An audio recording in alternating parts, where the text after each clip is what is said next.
عمرك سألت نفسك ليه السيوف في المسلسلات دايما كانت بتعمل صوت تك تك تك، كأنهم بيلعبوا مش بيحاربوا؟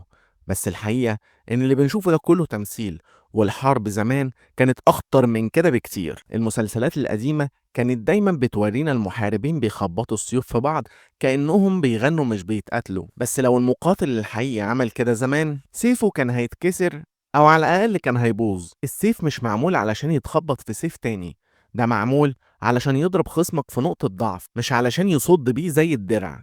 المحارب الذكي كان بيستغل حركة خصمه علشان يوجه الضربة الصح في اللحظة الصح. يعني الحرب كانت بتعتمد على الذكاء مش على استعراض العضلات.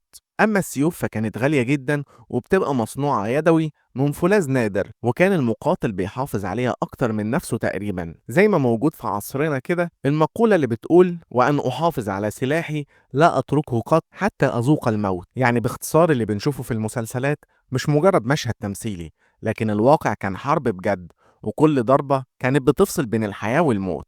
لو المعلومة عجبتك اعمل لايك واشترك في القناة، واستنى الفيديو الجاي من معلومة وحكاية.